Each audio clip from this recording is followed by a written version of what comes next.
میں سمجھتا ہوں کہ زندہ قومیں اپنے محسنوں کو یاد رکھتی ہیں، اور نواب بہاولپور سر صادق محمد خان خامس نہ صرف محسن پاکستان ہیں بلکہ محسن بہاولپور بھی ہیں۔ میں تھوڑا سا بہاولپور کی تاریخ کا ذکر کروں گا تاکہ پھر میں نواب بہاولپور کی خدمات کا بہتر طریقے سے احاطہ کر پاؤں۔ بہاولپور ریاست سن 1727 میں اس وقت معرض وجود میں آئی جب سقوط بغداد کے بعد عباسی وہاں سے مائیگریٹ ہو کر پہلے مصر اور مصر سے سندھ اور پھر سندھ سے داؤد پوترا عباسی یہاں آ کر آباد ہوئے۔ ان کو یہ چودھری کا علاقہ نواب حیات اللہ خان ترین جو ملتان کے نواب تھے ان کو ریکمینڈ کیا تھا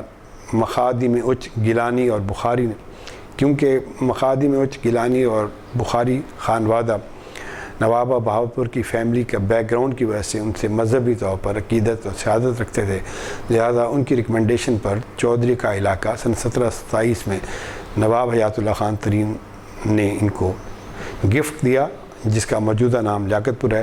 اور یہاں سے ریاست بہاولپور کی ابتدا ہوئی۔ ریاست بہاولپور کا پہلا دارالحکومت الہ آباد تھا، اور سن 1754 میں بہاولپور شہر آباد ہوا نواب بہاول خان دوم کے اول کے نام پر۔ ریاست بہاولپور کے کل 12 نواب گزرے ہیں، جن میں 5 کا ٹائٹل صادق اور 5 کا بہاول تھا۔ ہم ریاست بہاولپور کی تاریخ کو 2 ادوار میں تقسیم کرتے ہیں۔ سن 1727 سے لے کر 1866 تک قبل از مداخلت انگریز سرکار، اور سن 1866 سے لے کر 1947 تک بعد از مداخلت انگریز سرکار۔ جو پہلا دور ہے اس میں 9 نواب گزرے ہیں، اور یہ ریاست کا کوئی زیادہ خوشحالی کا دور نہیں تھا، باہمی ریشہ دوانی اور سازشوں کا زیادہ دور تھا۔ اس دور کے بعد جو دوسرا دور ہے جو سن 1866 سے 1947 تک محیط ہے، اس دور میں 3 نواب گزرے ہیں۔ نواب صادق محمد خان رابع، جنہیں صوبہ صادق کہا جاتا ہے، نواب بہاول خان خامس اور نواب صادق محمد خان خامس۔ نواب صادق محمد خان چہارم جو صوبہ صادق کے نام سے صادق ایجرٹن کالج کا قیام ہوا، جو گورنمنٹ کالج لاہور اور ایف سی کالج لاہور کے بعد سب سے پرانا ادارہ ہے، صادق ایجرٹن ایس اے کالج، جو نواب صاحب کے نام پر اور رابرٹ ایجرٹن گورنر پنجاب کے نام پر بنایا گیا۔ اسی طرح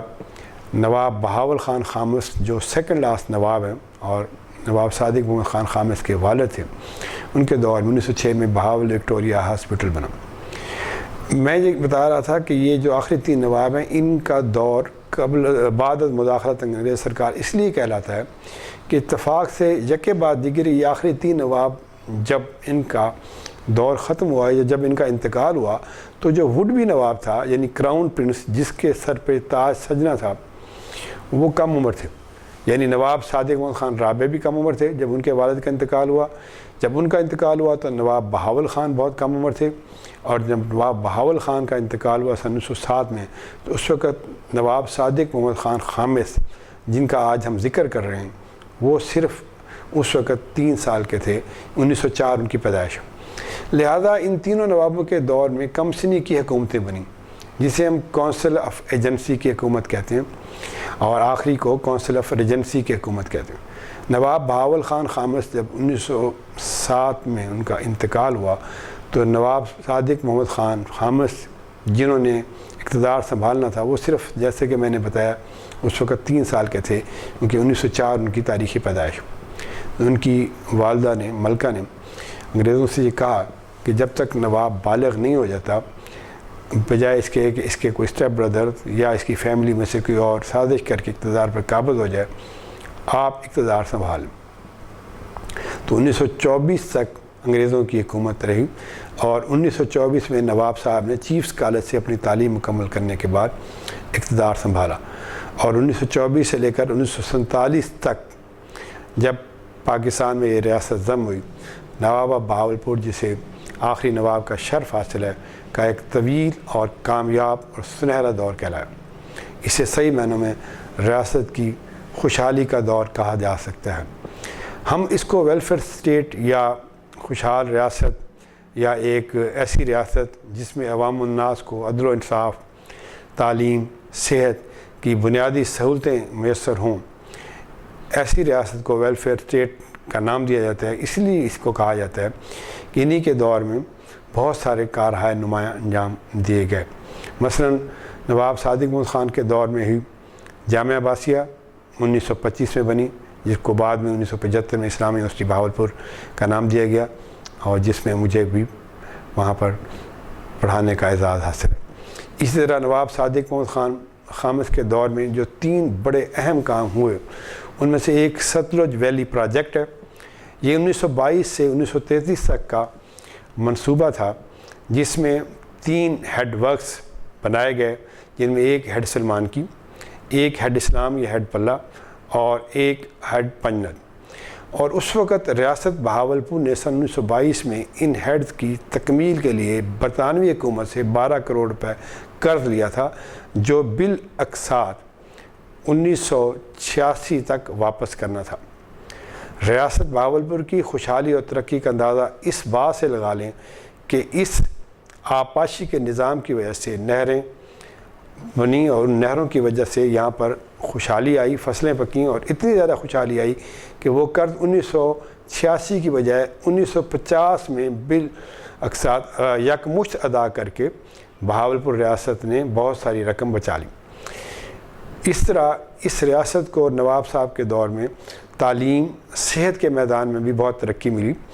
صادق ایجرٹن کالج اگرچہ ان کے دادا نے بنوایا تھا، لیکن اس میں ترقی اور اس میں ایم کے کلاسز کا اجرا ان کے دور میں ہوا۔ جامعہ عباسیہ کا میں پہلے ذکر کر چکا ہوں۔ بہاولپور میں ایک اقامتی ادارہ 1954 میں صادق پبلک اسکول نوابہ بہاولپور کے دور میں بنا۔ اسی طرح نوابہ بہاولپور کے دور میں صحت کے لحاظ سے جو BVH ہے، Victoria hospital, Bahawal Victoria hospital, اس میں بیڈ کا اضافہ کیا گیا، نرسز اسکول بنائے گئے۔ اس کے علاوہ جو پیرامیڈیکل اسکول اور دوسرے جو ٹیکنیکل ادارے ہیں وہ بنائے گئے۔ بہاول نگر، رحیمیہ خان اور بہاولپور جو موجودہ ڈویژن اور سابقہ ریاست ہے، 48,548 مربع رقبہ ہے جس کا، اس پر مشتمل اس ریاست کو نوابہ بہاولپور نے خوشحال ریاست بنانے کے لیے اپنی جد و جہد جاری رکھی۔ اور اس وقت ریاست کی خوشحالی کا اندازہ آپ یہاں سے لگا سکتے ہیں کہ نوابہ بہاولپور لوگوں کو تعلیم و صحت کے ساتھ ساتھ انصاف کے لیے بھی بہت زیادہ ورک کرتے تھے۔ نوابہ بہاولپور ایک گشتی یا موبائل عدالت لگاتے تھے۔ وہ جہاں کہیں انہیں شکایت ملتی تھی خود تشریف لے جاتے تھے اور وہاں جا کر مسئلے کو سنتے تھے اور وقتی طور پر، فوری طور پر احکامات جاری کرتے، لوگوں کو ریلیف دیتے تھے۔ لہٰذا اور اپنی خاص ایک سٹک جو ان کے ہاتھ میں ہوتی تھی، جسے فیض علی کہتے ہیں، اس سے وہ اکثر ان لوگوں کو جو ظلم و جبر کرتے تھے وہ سٹک سے مارا بھی کرتے تھے، اور اسی وجہ سے یہ مشہور ہو گیا تھا کہ نوابہ بہاولپور اپنی سٹک فیض علی سے سزا دیں گے اگر ہم نے کام صحیح نہ کیا۔ دوسرا جو سب سے بڑا اور اہم کارنامہ نوابہ بہاولپور کا یہاں ذکر کرنا ضروری ہے، وہ 1935 کا وہ فیصلہ ہے جب یہاں ایک خاتون نے تنسیخ نکاح کے لیے، خلا کے لیے، اپنے مرد سے نکاح کی منسوخی کے لیے مقدمہ دائر کیا عقیدے کی بنا پر، کیونکہ اس کا خیال تھا کہ میں مسلمان ہوں اور میرا جو شوہر ہے وہ قادیانی یا مرزائی ہو چکا ہے۔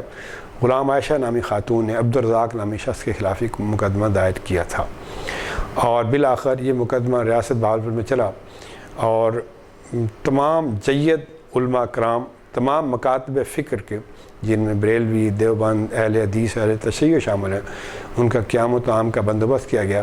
وہ تمام لوگ اس بات پر متفق تھے کہ اس میں کوئی شک نہیں کہ ختم نبوت ہو چکی ہے، اور نبی پاک صلی اللہ علیہ وآلہ وسلم آخری نبی ہیں، اور اس کے بعد کوئی نبی نہ آیا ہے نہ آئے گا۔ اگر کوئی شخص اس کا پیروکار ہے تو مسلمان نہیں۔ اس فیصلے کے عدالتی فیصلے کے دوران نواب صاحب پر بہت زیادہ پریشر تھا، اور اتنا زیادہ پریشر تھا کہ برطانوی حکومت ان کی اسٹیٹ کو ختم کرنے کے درپے تھی۔ نوابہ بہاولپور جج محمد اکبر سے ملے اور ان سے کہا، آپ نے فیصلہ محض میرٹ پہ کرنا ہے، میری ریاست رہے یا نہ رہے اس سے کوئی فرق نہیں پڑتا، لیکن یہ فیصلہ آپ نے میرٹ پہ کرنا ہے۔ اگر مرزائی یا قادیانی واقعی ان کے عقیدے کے مطابق وہ نان مسلم بنتے ہیں تو آپ گو اہیڈ اور you should declare them non Muslim. اور بالآخر 7 فروری 1935 وہ تاریخی دن ہے جب جج محمد اکبر نے ریاست بہاولپور میں سب سے پہلے تنسیخ نکاح کا فیصلہ کرتے ہوئے قادیانی یا مرزائیوں کو غیر مسلم قرار دیا۔ اسی کو بعد میں مثال بناتے ہوئے 1974 میں ذوالفقار علی بھٹو صاحب نے پاکستان میں بھی ان کو غیر مسلم ڈکلیئر کیا۔ اسی طرح میں سمجھتا ہوں کہ نواب صاحب کا ایک اور بہت بڑا کارنامہ ریاست کا پاکستان سے الحاق ہے۔ ان 565 ریاستوں میں سے بہاولپور پہلی ریاست تھی جو اس وقت خود مختار آزاد ریاستیں تھیں، جن کو یہ آپشن دی گئی تھی کہ چاہیں تو اپنا الحاق پاکستان سے کریں، چاہے ہندوستان سے کریں، اور بہاولپور وہ پہلی ریاست تھی جس نے پاکستان کے ساتھ الحاق کا فیصلہ کیا، اور نواب آف بہاولپور نے بیک جنبش قلم اپنی ریاست 45,588 مربع کلومیٹر پر مشتمل ریاست کو پاکستان میں شامل کرنے کا تاریخی فیصلہ اس وقت کیا جب ان کو ہندو لیڈر نہرو اور پٹیل وزیر اعظم مشتاق احمد گورمانی کے تھرو اپروچ کر رہے تھے اور یہ کہہ رہے تھے کہ آپ کو راجپوتانہ میں اس کے بدلے میں اسٹیٹ دیں گے، آپ کا مالی طور پر آپ کو بہت زیادہ پیسہ دیں گے، بلینک چیک دیں گے، اور آپ اس ریاست کا فیصلہ پاکستان کی بجائے ہندوستان کے ساتھ الحاق کا کریں۔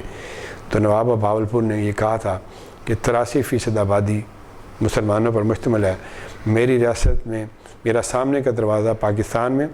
اور پچھلا دروازہ ہندوستان میں کھلتا ہے، اور کوئی بھی شریف آدمی اپنے گھر میں سامنے کے دروازے سے داخل ہونا پسند کرتا ہے، اس لیے میرا فیصلہ پاکستان کے لیے ہے۔ یہ نواب آف بہاولپور کا ایک تاریخی فیصلہ تھا جو آب زر سے لکھے جانے کے قابل تھا۔ انہوں نے پاکستان سے ریاست کا الحاق کر کے پاکستان پہ بہت بڑا احسان کیا، اس لیے قائد اعظم نے انہیں محسن پاکستان قرار دیا۔ اگر بالفرض محال ایک لمحے کے لیے یہ تصور کر لیا جائے کہ خدا نخواستہ یہ ریاست پاکستان کی بجائے ہندوستان میں شامل ہوتی تو موجودہ ڈویژن اور سابقہ ریاست جس کی ایک سرحد صادق آباد اور دوسری منچن آباد پر ہے محیط ہے، اگر یہ ہندوستان میں شامل ہوتی تو پاکستان کے صوبوں کا الحاق بائی ریل اور بائی روڈ کرنا ناممکن تھا۔ یہ قلب پاکستان ہے، دس از دی ہارٹ آف پاکستان۔ تو یہ ایک بہت بڑا نواب صاحب کا تاریخی فیصلہ تھا اور پاکستان پر احسان تھا۔ بات یہیں ختم نہیں ہو جاتی، بلکہ 7 کروڑ کی خطیر رقم، سرکاری ملازمین کی تنخواہیں، سکہ سازی کے لیے سونا نواب آف بہاولپور نے دیا، 6 رولز رائس کاریں، ان میں سے BWB 72 کار جو سمرسٹر جنکشن سے کراچی روانہ کی گئی، اور قائد اعظم اس پر بیٹھ کر بطور گورنر جنرل حلف لینے آئے، اور آج بھی مزار قائد کے ساتھ متصل عجائب گھر میں وہ کار موجود ہے۔ یہ سب احسانات ریاست بہاولپور کے پاکستان پر ہیں۔ ریاست بہاولپور منی پاکستان تھا۔ پاکستان بننے سے پہلے ہی یہاں پر اگرچہ سیاست اس طرح تو نہیں تھی، لیکن اور مسلم لیگ باقاعدہ طور پر بہاولپور میں نہیں تھی، لیکن بہاولپور میں اندرون خانہ سیاسی سرگرمیاں تھیں اور نواب صاحب ان کی پشت پناہی کرتے تھے۔ نواب صاحب کا ایک اور اعزاز بھی ہے کہ نواب صاحب نے پاکستان میں سب سے پہلے جمہوریت کی بنیاد رکھی۔ سن 1951 میں اپنی ریاست میں پاکستان میں انضمام کے بعد ریاست کو ایک یونٹ کے طور پر تسلیم کیا گیا تھا، اور قائد اعظم اور ریاست بہاولپور کے نواب کے درمیان جو معاہدہ ہوا تھا اس کے تحت نواب صاحب کی مراعات اور ان کو دی جانے والی تمام سہولتوں کا خیال رکھا گیا تھا۔ تو 1951 میں نواب بہاولپور سر صادق محمد خان خامس نے یہاں پر الیکشن کروائے اور اپنی ریاست میں جمہوریت کی بنیاد رکھی، اور مخدوم زادہ حسن محمود اس وقت وزیر اعلیٰ بنے، چودھری فرزند اس وقت اسپیکر بنے، اور چودھری طارق بشیر چیمہ کے والد بشیر چیمہ صاحب ممبر اسمبلی تھے، اور یہ تمام لوگ اس وقت بہاولپور کی اس اسمبلی میں شامل تھے جو 1954 اور تک کام کرتی رہی، اور پھر جب بہاولپور کو ضم کر دیا گیا 1955 میں 1 یونٹ بنا اور مغربی پاکستان کے سارے صوبے یکجا کر دیے گئے تو بہاولپور بھی اس کا حصہ بن گئی۔ اس لحاظ سے میں سمجھتا ہوں کہ نواب بہاولپور سر صادق محمد خان خامس کی پاکستان پر اور بہاولپور پہ بہت سارے احسانات ہیں۔ تعلیم کا میدان ہو، صحت کا میدان ہو، ان کے دور میں سینٹرل لائبریری جسے صادق ریڈنگ لائبریری کہتے ہیں 1924 میں اس کا قیام بھی ہوا۔ یہ سارے کارہائے نمایاں ریاست بہاولپور میں نواب سر صادق محمد خان خامس کے دور میں ہوئے۔ تو ہم یہ سمجھتے ہیں کہ زندہ قومیں اپنے محسنوں کو یاد رکھتی ہیں۔ اللہ تعالیٰ کروڑ رحمتیں فرمائے نواب بہاولپور پر اور ان کی قبر پر اور اللہ تعالیٰ ان کو جنت الفردوس میں اعلیٰ مقام دے کہ انہوں نے پاکستان پر بھی احسان کیا اور بہاولپور پر بھی احسان کیا. بہت شکریہ.